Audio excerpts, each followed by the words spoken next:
বন্যা ও রাজনৈতিক অশান্তির প্রেক্ষাপটে এখন উত্তপ্ত উত্তরবঙ্গ।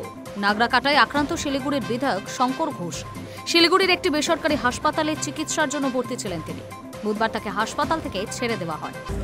খগেনদার যে বোল্ডারটা ওনার মুখের মধ্যে মারা হয়েছে সেটা এখানে লেগেছে। ওই বোল্ডার আমারও লাগতে পারতো, সমীরদার, সিআইএসের যে কারো লাগতে পারত। খগেনদার এই বয়সে এখানে ওনার এখানে ভেঙে গেছে।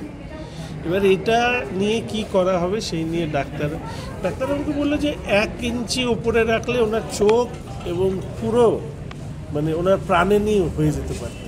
এটা মানে আমিও জানি না, আমিও গাড়িতে উঠলাম, আমাদের গাড়ির কোনো কাঁচ আসতো ছিল না, একটা কাঁচ নেই। আমি আজকেও সকালবেলা দেখি চুল থেকে কাঁচের টুকরো বেরোচ্ছে, যেহেতু সবটা চুলের ভেতরটা দেখা হয়নি।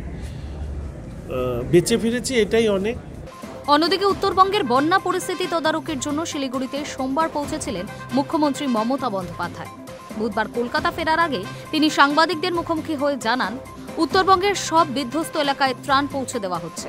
মঙ্গলবার রাত থেকে প্রায় 400টি ত্রাণ ব্যাগ তৈরি করা হয়েছে। এই ব্যাগে রয়েছে লঙ্কা, হলুদ সহ প্রয়োজনীয় সামগ্রী ও মহিলাদের শাড়ি থেকে শুরু করে প্রয়োজনীয় জিনিসপত্র। ইতিমধ্যেই অনেক অঞ্চলে ত্রাণ বিতরণ শুরু হয়েছে। কাল রাত্রিও প্রায় 400 ব্যাগ তৈরি করে মেডিকে পাঠানো হয়েছে।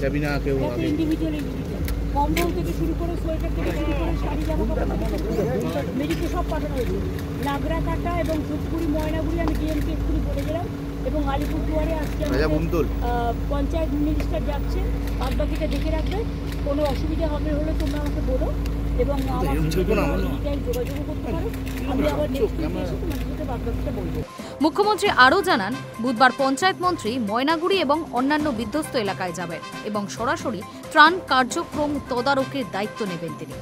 সঙ্গে বলেন, আমাদের লক্ষ্য দ্রুততম সময় ক্ষতিগ্রস্ত পরিবারগুলির পাশে পৌঁছে তাদের প্রয়োজনীয় সাহায্য দেওয়া। Hi news network.